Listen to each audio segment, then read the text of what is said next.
¿Alguna vez te has detenido a pensar en lo que sucede después de la muerte?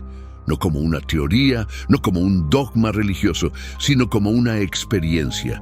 Lo que te contaré no es un relato cualquiera, es lo que viví, o mejor dicho, lo que viví después de morir.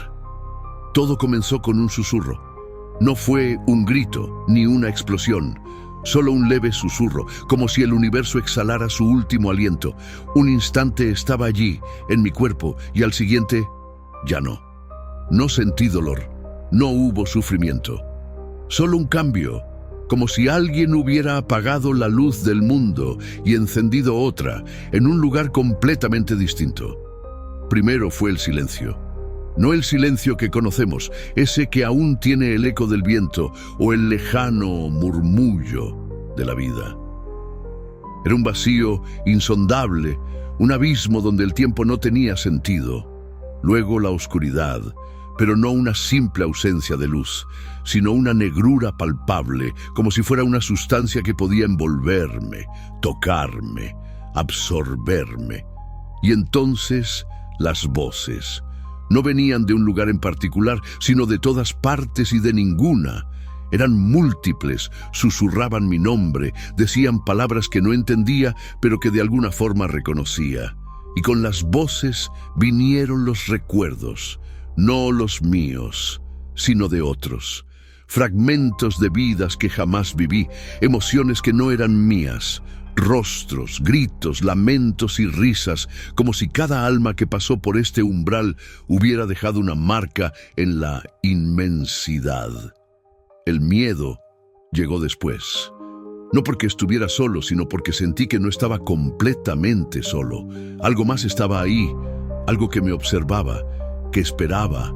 Una sombra entre sombras, una presencia sin forma, pero con intención. Y entonces lo entendí. No todos los que cruzan este umbral encuentran descanso. No todos encuentran luz.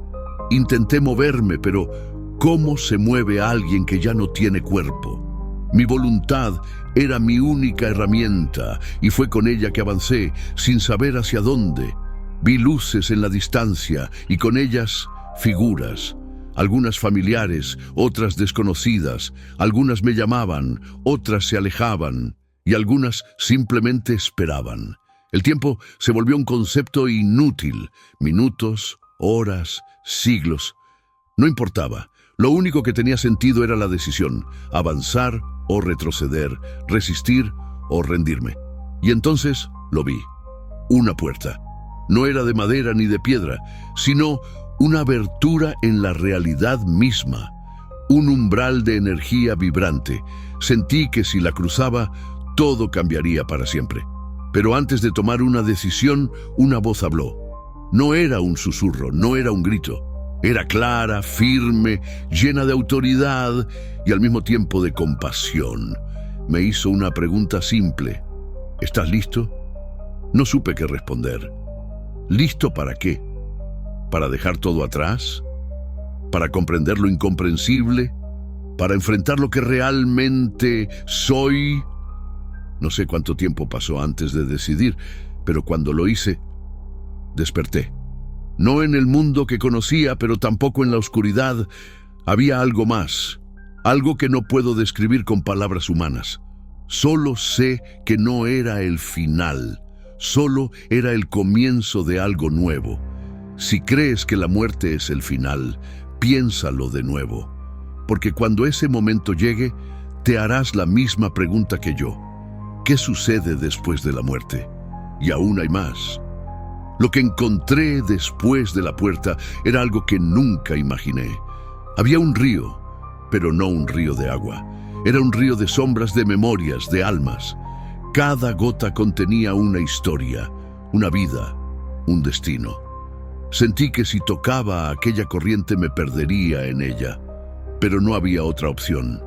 Avancé, sumergiéndome en sus aguas, y al hacerlo, vi todo. Vidas enteras deslizándose ante mis ojos, recuerdos que no me pertenecían, pero que, por un momento, sentí como propios. Vi niños reír y ancianos llorar. Vi amores naciendo y guerras destruyéndolo todo. Vi la eternidad en un solo instante y comprendí que la muerte no era un final, sino un paso. Pero, ¿un paso hacia dónde? La respuesta estaba más allá, en la orilla opuesta de ese río sin nombre. Cuando llegué al otro lado, lo comprendí. La muerte no es un vacío, no es la nada. Es una transición, un portal hacia algo más grande, algo que nuestra mente humana no puede concebir. Pero no todos cruzan del mismo modo. Algunos quedan atrapados en sus propios miedos, en sus propios pecados. Otros encuentran la paz. Y otros simplemente desaparecen, como si nunca hubieran existido. ¿A dónde vamos realmente después de la muerte? No tengo todas las respuestas. Solo sé que cuando ese momento llegue para ti, cuando cruces ese umbral, te enfrentarás a la verdad de lo que realmente eres. Si quieres conocer más historias como esta, suscríbete a Susurros del Más Allá y acompáñanos en este viaje al otro lado del velo. Tal vez, solo tal vez, encuentres respuestas o más preguntas.